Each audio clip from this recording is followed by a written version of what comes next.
తెలంగాణ జై తెలంగాణ జై తెలంగాణ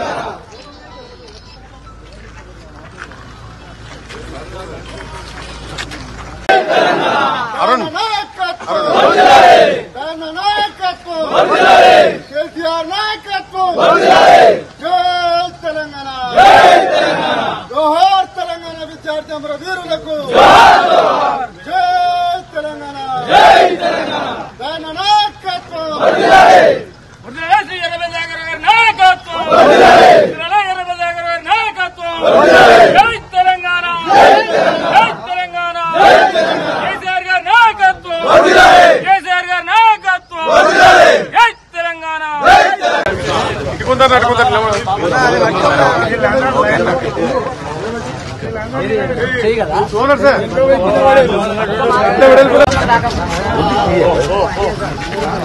జై తెలంగాణ జై తెలంగాణ కాపాడుకుందాం తెలంగాణ తల్లి విగ్రహాన్ని కాపాడుకుందాం తెలంగాణ తల్లి విగ్రహాన్ని నిన్న ఉద్యమ సమయంలో ఉద్యమకారులు తెలంగాణ పోరాటం చేసిన వాళ్ళందరూ కూడా ఆలోచించి తెలంగాణ తల్లి విగ్రహం తయారు చేయడం అది రాష్ట్ర స్థాయిలో దేశ స్థాయిలో ప్రపంచ స్థాయిలో కీర్తి చెందింది. తెలుగువారు ఎక్కడున్నా కూడా తెలంగాణ వాళ్ళు ఎక్కడున్నా కూడా తెలంగాణ తల్లి విగ్రహం పెట్టారు. మేము అమెరికాకు పోతే కూడా ఈ విగ్రహం పెట్టారు. ఎక్కడ కూడా ప్రతి విలేజ్లో కూడా తెలంగాణ తల్లి విగ్రహం ఆ రోజు కేసీఆర్ నాయకత్వంలో రూపకల్పన చేసిన విగ్రహం ప్రతిష్ట చేసుకున్నాం. తెలంగాణ ప్రజల లోపల మనసు లోపల నిండుగా ఉన్నది. దాన్ని చూస్తేనే తెలంగాణ గుర్తుకొస్తుంది. తెలంగాణ తల్లి అంటే మీద కిరీటం, అమ్మవారికి మనం పూజలు చేస్తే కిరీటం కానీ అది కాదు ఉంటుంది. కానీ మంచి విగ్రహాన్ని తెలంగాణ అంటేనే బతుకమ్మ, మహిళల లోపల బతుకమ్మ ఏ రాష్ట్రంలో ఏ దేశంలో ఆడదు, తెలంగాణనే ఆడతారు. తెలంగాణ మహిళల లోపల పేరుకపోయింది.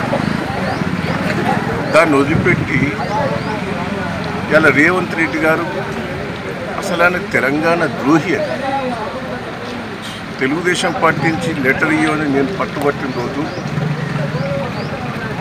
అసలు తెలంగాణకు మనం లెటర్ ఇచ్చుడు ఎందుకు అవసరం లేదన్న మనిషి.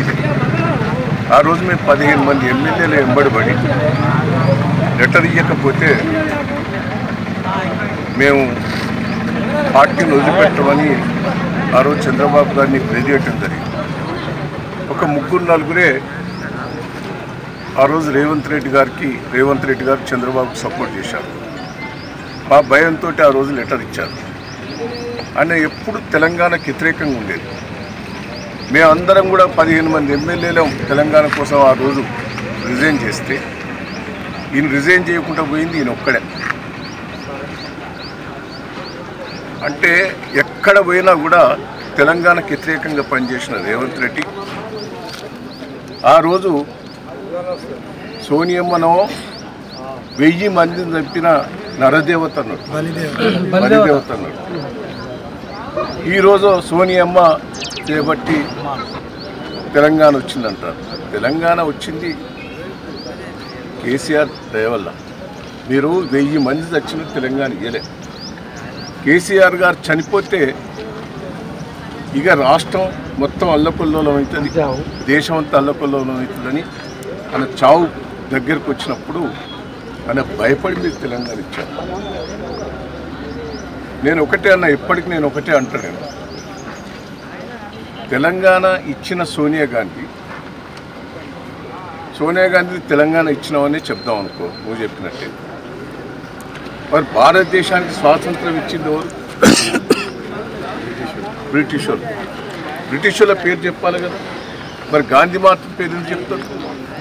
గాంధీ మహాత్ముడు పోరాటం చేసి గాంధీ మహాత్ముని నాయకత్వం లోపల ఆ రోజు స్వాతంత్రం వచ్చింది. కాబట్టి ఇప్పటికి మనం గాంధీ మహాత్ముని మనం వేడుకుంటాం, పూజిస్తాం. మరి ఈరోజు తెలంగాణ ప్రాణాలకు తెగించి పోరాటం చేసి సాధించింది కేసీఆర్. తెలంగాణ అంటేనే కేసీఆర్, కేసీఆర్ అంటేనే తెలంగాణ. మూర్ఖంగా ప్రవర్తించవద్దు రేవంత్ రెడ్డి గారు. ఈ పిచ్చి మిచ్చి మాటలు, అబద్ధ మాటలతోటి మోసం చేశావు ఇప్పటికైనా తెలంగాణ ప్రజలను. అన్ని బోకస్ మాటలు, పిచ్చి మోసం. నువ్వు ముఖ్యమంత్రి కాకముందు ఏం మాట్లాడావు, ముఖ్యమంత్రి అయిన తర్వాత ఏం మాట్లాడానో ఒక్కసారి రివ్యూ చేసుకున్నావు. అప్పుడప్పుడు అన్ని బోకర్ మాటలు. ఏమిచ్చినవే? ఆ గ్యాస్ది సరిగ్గా లేదో అది తిప్పిపోతే 100 కోట్లు కూడా కావు. కరెంటుది అది సరిగ్గా వస్తలేదు, అది 50 కోట్లు కాదు. నువ్వు చేసినవి ఎక్కడ లేవు. రైతు బంధు బంద్ చేసి రుణమాఫీ కూడా సగం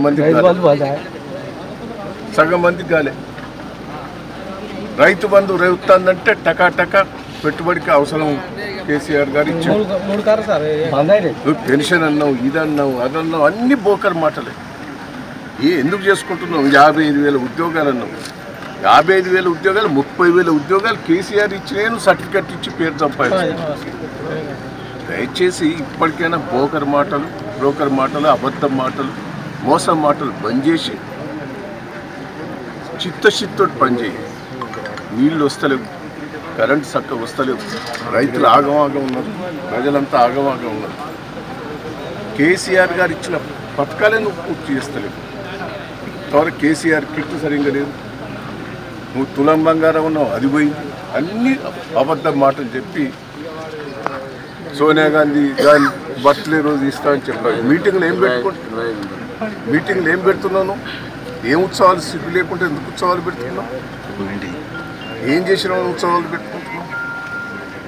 నేను ఒక్కటే మిమ్మల్ని అందరినీ, రేవంత్ రెడ్డి గారి ప్రభుత్వాన్ని ఇప్పటికైనా పొరపాటు చేశాం, బుద్ధి తెచ్చుకో. నిన్న ఏందా ఆశా వర్కర్లకు 18,000 7 రోజులు ఇస్తా ఉన్నాం. వాళ్ళకి విపరీతంగా కొట్టి, పోలీసు వాళ్ళు కొట్టి, గ్రామ పంచాయతీ బిల్లులు మొత్తం పెండింగ్ ఉన్నాయి. పాపం సర్పంచులు మొత్తుకుంటారు. సంవత్సరం అయితే ₹1 రాలే వాళ్ళకి. ఇవన్నీ నువ్వు పెండింగ్ నేను వదిలిపెట్టి ఏదో చేసిన వాళ్ళు ఉత్సవాలు జరుపుకుంటావు, పోలీసు వాళ్ళతో లాఠీ చార్జ్ చేస్తావు, పోలీసు వాళ్ళతో బెదిరిస్తాను. ఇది పద్ధతి మార్చుకో. ఎమర్జెన్సీ పీరియడ్లో ఇందిరాగాంధీ భారతదేశంలో ఎమర్జెన్సీ పీరియడ్లో ఎట్లయితే కొట్టి జైల్లో వేసారో ఈ పీరియడ్లో కూడా గట్టిగా చేస్తున్నాం. ప్రజలు తిరగబడతారు, ఉరికిచ్చి కొట్టే రోజు వస్తుంది.